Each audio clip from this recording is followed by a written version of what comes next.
I do not like Parkland at all.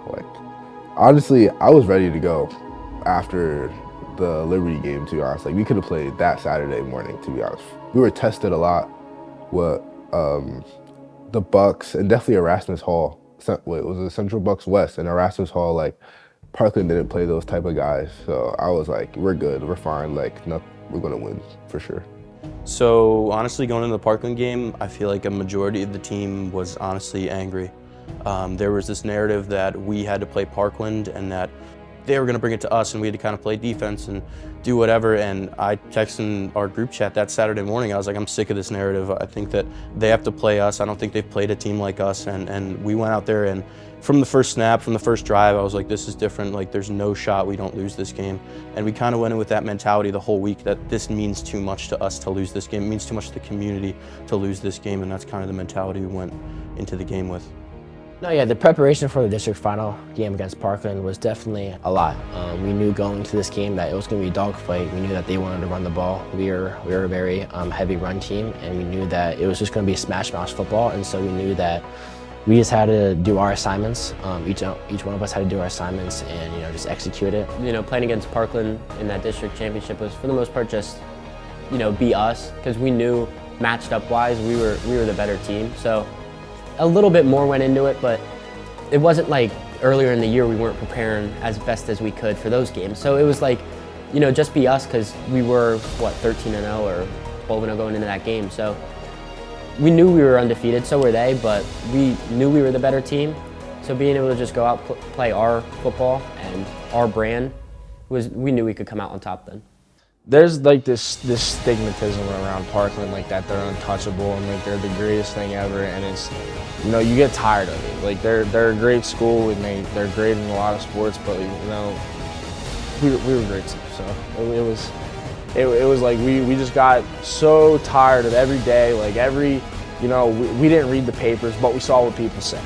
It was Parkland this, Parkland that, they've done this, they've been here before. It was kind of it almost felt like a slap in the face that, hey, we just did all this. We went 10-0, we're 13-0 right now, and you think that we're not going to win this game. So it was honestly, the people still don't believe in you, and that fired us up. And it was, we cranked it up an extra couple notches in practice that week. It was we knew we needed to be on point.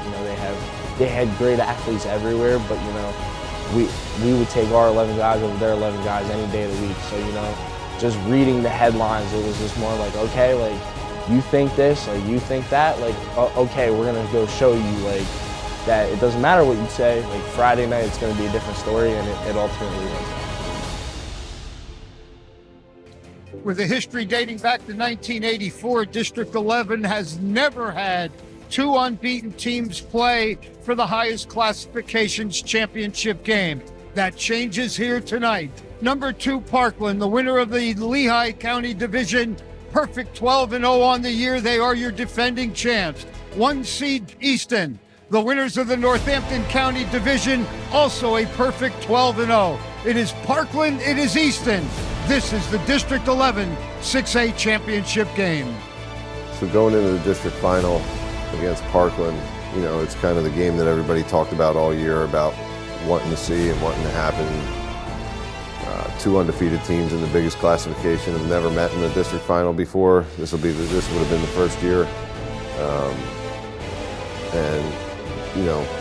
think it was a huge challenge for us as a coaching staff, just because of how well Coach Motzman and I know each other and know what each other does. And I knew he was going to challenge us defensively to be prepared, and we were going to challenge him, as far as, being able to stop our offense and things like that. That kind of chess match between him and I and our coaching staffs was actually really fun during the week to kind of, sit down and try and dissect all the film you can and try and pick up tendencies and things you might be able to hit them with during the game. And then to see that stuff come to fruition during the game was like the cherry on top. A treat for area football fans, as this game has been talked about for the better part of 2 months. The time is now. Parkland and Easton for the District 11 6A championship.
Ordway, play action, now decides to run. He's loose in the secondary. Ordway to the 5, touchdown, Red Rovers!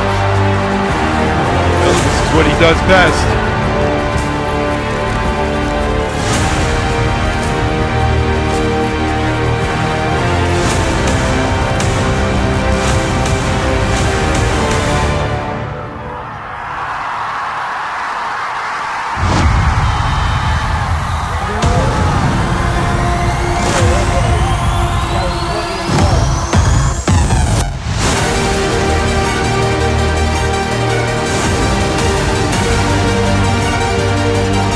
Luca's extra point is up and good. 4 minutes to go. First quarter, Easton 7, Parkland nothing.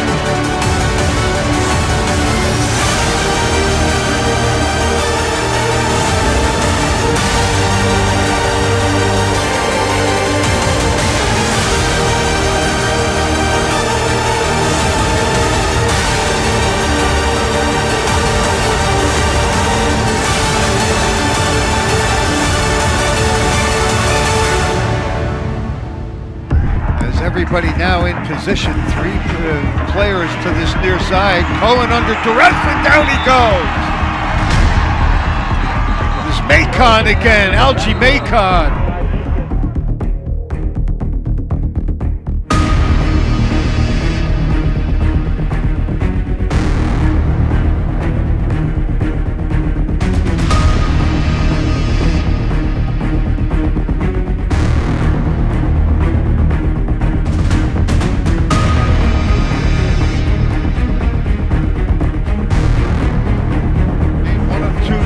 As long a 28-yarder, this one from 30, and the Trojans are on the board. But they've got to feel like they left 4 points on the table there with that missed opportunity in the passing game.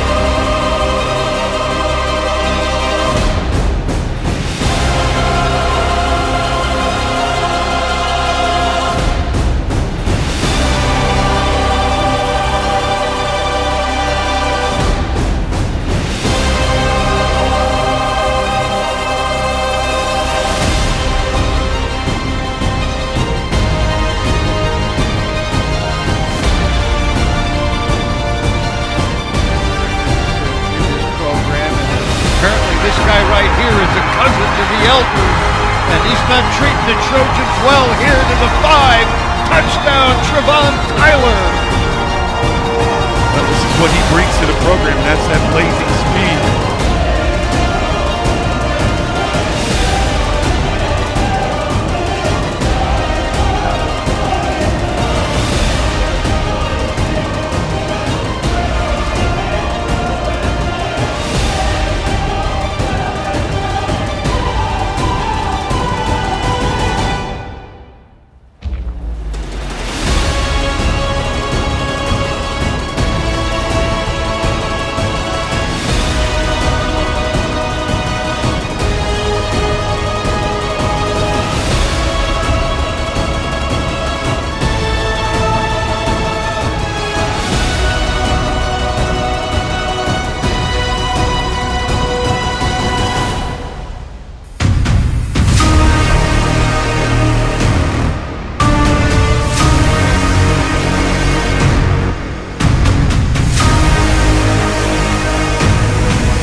Impressive answer for the Red Rover touchdown, and we've got a 14-10 Red Rover advantage.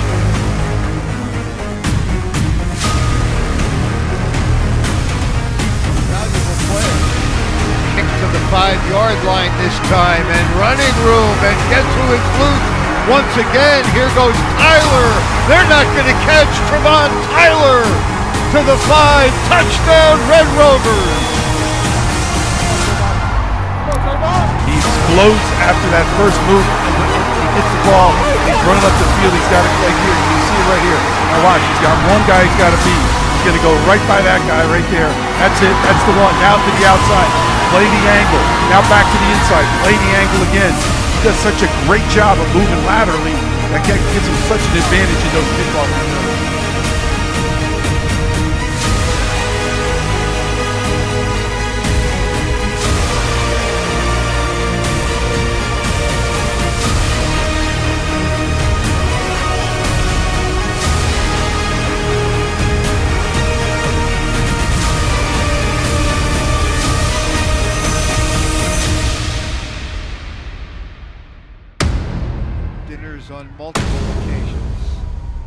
beyond what you see on the field. But the Trojans have an answer, one man to beat out the midfield, and Barluca with a terrific effort to take down Thomason.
Deep downfield, he's got his man.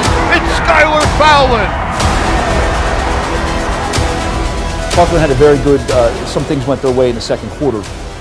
We made mistakes, and Parkland capitalized on that. And next thing we know, it's 21-17. But with the closing minute of the half, our offense takes it right down and big pass to Skylar Fallon, and now it's 28-17. That was huge. So when we gave up the touchdown late in the second quarter before the half, it kind of got a lot of momentum back on their side, but our offense was able to come down, and Skylar was able to hit a big pass play for a touchdown right before the half to put us up 28-17. And then coming out of the half, being able to take that drive down and score right away to go up 35-17 was huge.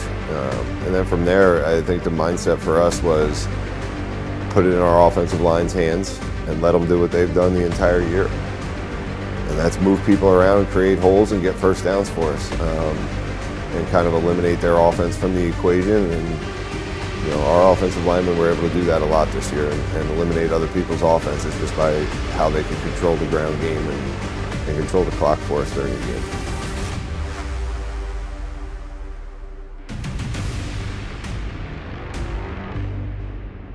So then going into halftime, when we had the lead and we were like, and we get the ball, it was just like, if we punch this in, it's going to be a hard task for them to come back, and especially the way our defense was playing. So being able to, I think the message at half was more just, you know, keep playing how we are, and if we come out and score right away, you know, it's almost going to be a game.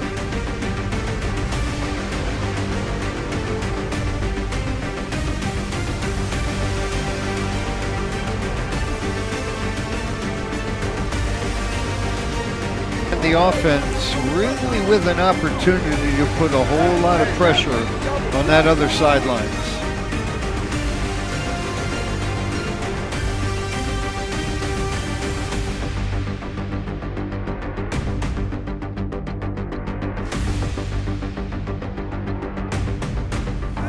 And Seneca not appreciating what this call is all about. He's going to get a call here. That line right now is just dominating this football game. They have chewed up. Closing in on 7.5 minutes of this third quarter with this possession. On third down, it is Ordway with the keeper to the goal line. Touchdown, Red Rovers!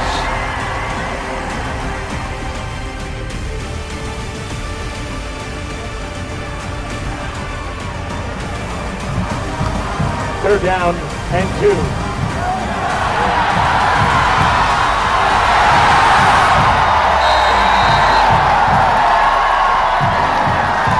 Ordway was the starting quarterback back as a sophomore when they went 3-8. Turned that into an 11-2 record last year. Won the Northampton County Division.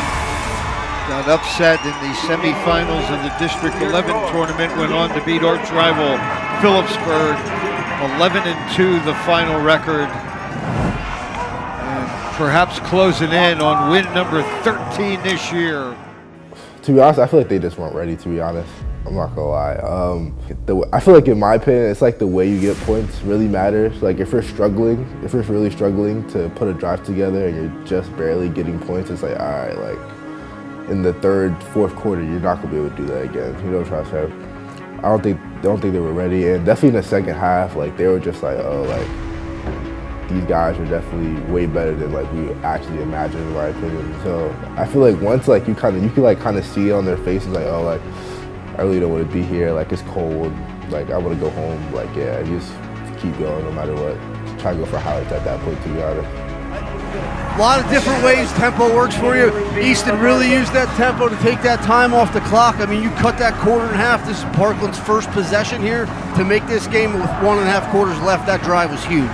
Sure was, and this is a must score now, and you have to wonder if you're Parkland how many possessions you're even going to wind up with for the rest of the game the way it's gone. At halftime, I'd say we kind of knew that Parkland was a good enough team that they could come back from this. So I think that was our mindset, just not letting them get back in this game. And I feel like our defense did a really good job of that, not letting them be able to get back into the game. And that kind of helped propel our offense, give them like motivation and like hype. So, I mean, I feel like it really all started with our defense not letting them score in that second half.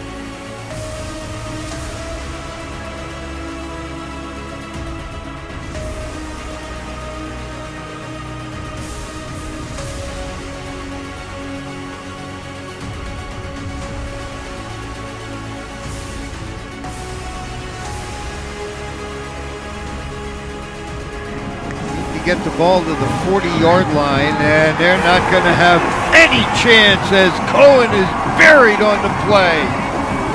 Number 59 is Anthony Diaz with a sack. Yeah, so going into halftime at Parkland, every halftime our O-line coach comes over with a whiteboard and he writes down what we want, what we should improve on, what our mentality should be. And you know, it was to keep the foot on the gas, keep our foot on their necks, just finish this game. 2 more quarters and you have that blue medal, and that's what we were striving for. And I feel like there wasn't much words said because we knew what we had to do and what we had to do to achieve our goal. And we were so close to it that we were just like, let's dominate the rest of this game. Let's keep rolling like we are.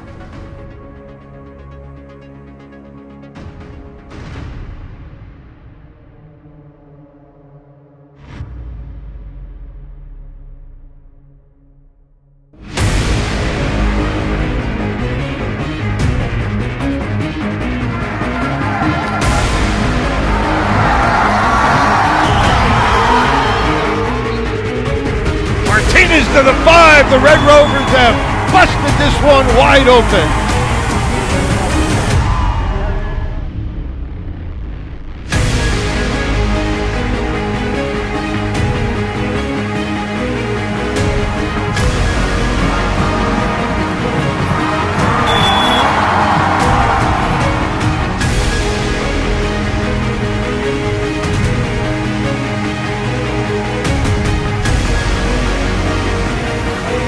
Another 32 yards, rushed for a touchdown last week.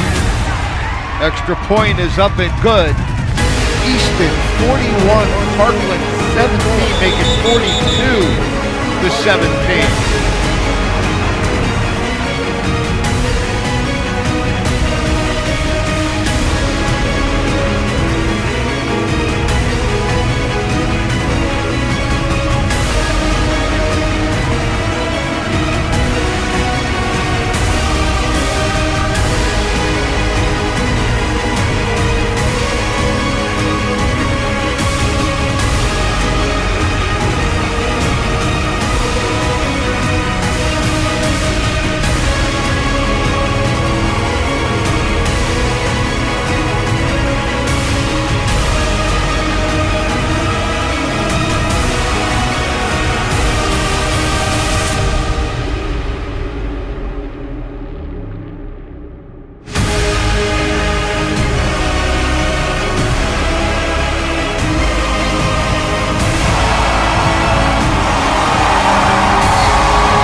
No, raising that trophy, the district final trophy, it's a different feeling.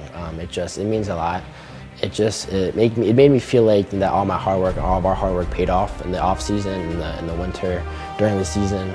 I just had so much joy lifting that trophy. It was just like, all right, like our goal was to win the district championship, and we did that. And I remember after the game we had an offensive line meeting, and I gave Coach Fleming the trophy. And he never won it before. He played in the game before, but he's never won a district championship. And he held it. He's like, darn, that's what it feels like to hold a trophy like that. And so it shows that like holding that trophy, it carries a lot of weight, and it's a very important trophy to win. And I think I can speak for my teammates. It shows that our hard work paid off, and we were just so very, very happy and so joyful that we were able to win that game. And again, I can't be more proud of my teammates and my coaching staff. After the Liberty game, our coach Fleming, he played, it was like really the same setup. Like we played the same teams in the playoffs besides Freedom. And so we watched the game at his house, and I think it was like 10 years ago. And we watched the game, and like you could kind of feel like the tension and like in the emotion because they lost in OT and stuff like that. So like you kind of got that feeling, and he was like pretty much like, I don't want a red ribbon. From that point on, like we kind of knew like this is way bigger than just the players. Like it's the coaching and like everybody. Like people interviewing me and stuff like that. Like, oh yeah, like Easton hasn't won a district in like since 2010. It's like, all right, like this is bigger than Easton. Like this is for like everybody. So yeah. Coach Falcone, the defensive coordinator, come up with a great game plan tonight. One more snap and the celebration begins. The Easton Red Rovers are back in the winner's circle. Red Rover Nation celebrates a District 11 championship for the Easton Red Rovers here in 2025. So to score 42 and to give up 17 in the big stage district championship game, something we haven't been in. We haven't even been in that game in 11 years. It was a very proud feeling. Since 2010, since this program's won a district championship, it's a long time for a proud program, one of the most storied programs in the area. It is, and this community deserves this tonight. The administration deserves it. Our student section deserves it. The crowd deserves it. I mean, this has been a long time coming for 3 years to get to this game and to get to this point, and there are a lot of people that played a role in getting us here. So thank you to everybody. Thank you to the whole freaking town that showed up for us tonight. So it's a great feeling. You got to give these kids a lot of credit. They wake up at 4:30 in the morning every winter morning to come in and lift before school at 5 a.m. because that's what we decided worked best for us. So these kids have put a lot of work into it, and I'm just so thrilled for them. Awesome, man. Congrats. Yeah, when we raised that district trophy and the clock hit 0, I was just so proud of the team, and honestly all the coaches, because they were with us when we were 3-8 our sophomore year, and I was proud of all the guys that put in the work and bought into what the coaches were saying, and it paid off. And it was really special to see the whole team just come together like that, and hugging my parents, hugging my dad. I was like, this is what you've pushed me for so many years. It's like finally it's a culmination of all the events that you've pushed me towards, and I wouldn't have it any other way. It was a fantastic experience. Being able to hoist the trophy up and look up in the stands and see everybody smiling, because nobody left the game, right? Like it was like they were all there cheering for the game, and then everybody stayed. So being able to see up and everybody there supporting us and all the hard work pay off towards the goal we all were working towards, it was just great. And looking up in the stands, like I said, and seeing our whole team, it was just something that was special to all of us and something we'll definitely never forget. I mean, it was an awesome feeling. Like, I know Easton hasn't been in the district final in a couple years, and we haven't won the final in a even longer time. So, it was a really awesome feeling to see like the whole community thrive and see everyone that was involved be able to be a part of it. And I mean, for the guys on our team, like we were all just super excited, super happy that we could see the work that we put in pay off. First time since 2010, the Red Rovers, District 11 6A champions for 2025.